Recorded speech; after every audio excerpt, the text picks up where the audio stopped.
Today's social media segment is brought to you by South Louisiana Bank. It's better when we bank together.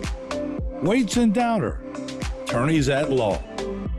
Terrebonne Ford, built Ford tough.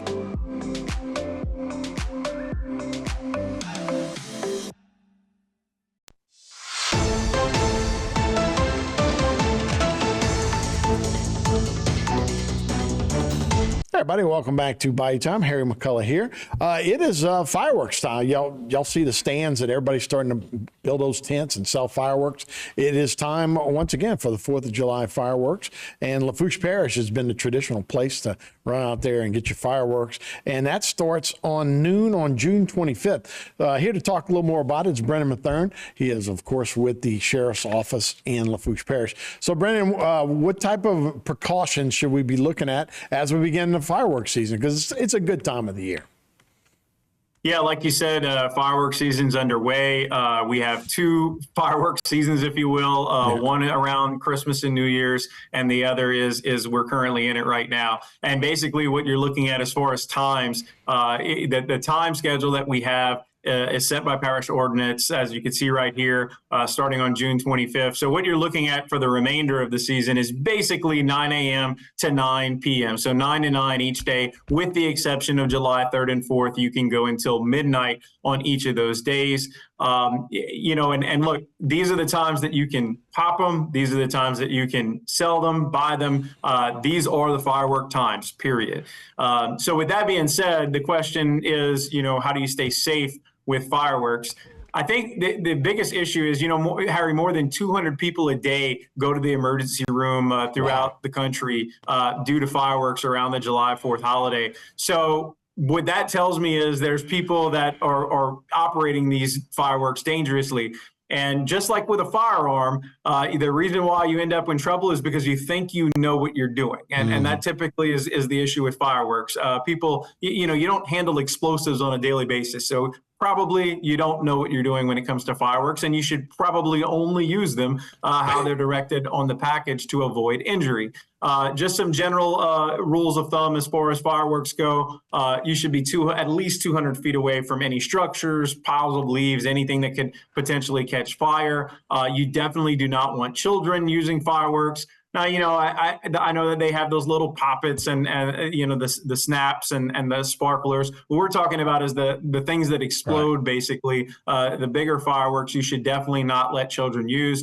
Definitely do not let children use anything without parent supervision.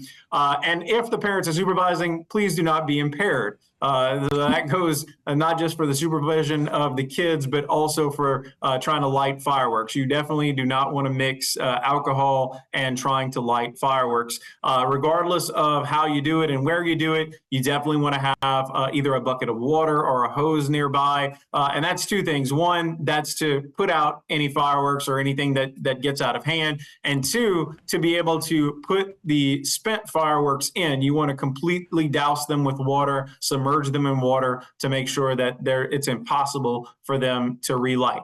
And on that, never try to relight a firework. Sometimes you get what we call a shoo-shoo or a dud or something like that. You definitely don't want to try to relight that.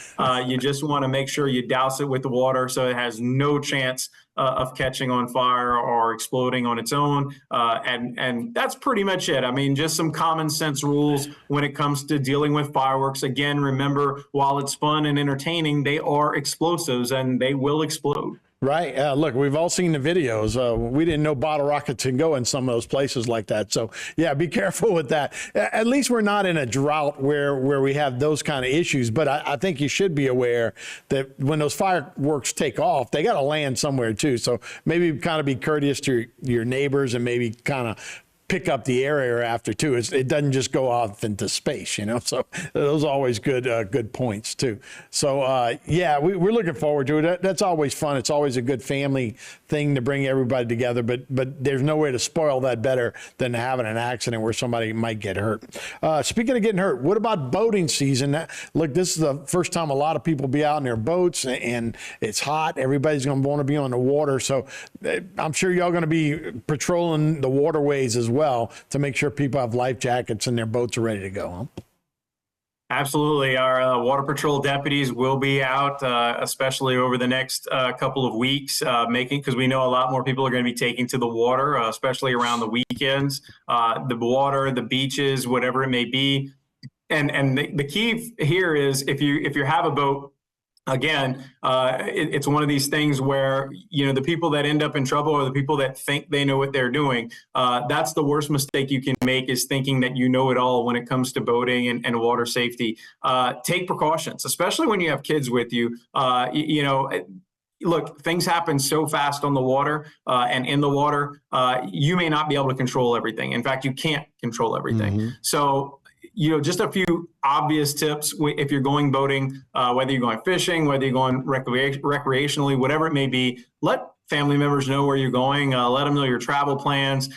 Try to bring a GPS with you. And look, I know a lot of people have GPS on their phones. Look, that's fine as long as you can keep your phone charged. And that means bringing a portable battery, whatever it may be. But look, if you have a waterproof GPS device or some type of GPS device on your boat itself, that's fantastic, because then you're not, worrying about your cell phone battery. And when you're giving us information, especially if you're broke down somewhere, we need to know where to find you. And let's face it, everybody has different names from all of these bayous and creeks and lakes. And also, it's much easier if you can just give us GPS coordinates. We can find you a lot faster.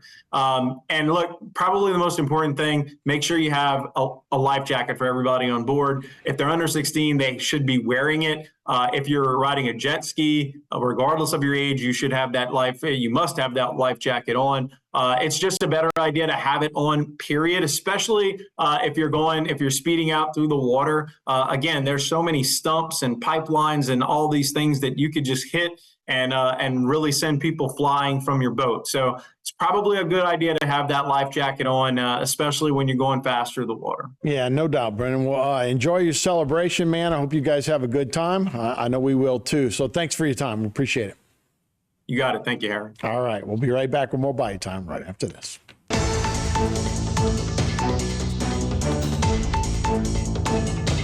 Every day, thousands of people hit the road heading towards their dreams. But sometimes those dreams collide with a harsh reality. Auto accidents with 18-wheelers can change lives in an instant. That's why you need the experience and expertise of St. Martin & Bork. With over 50 years of experience, St. Martin & Bork have fought for justice for the victims of truck accidents. If you've been in a wreck with an 18-wheeler, know your rights. Call St. Martin & Bork today to schedule your free consultation.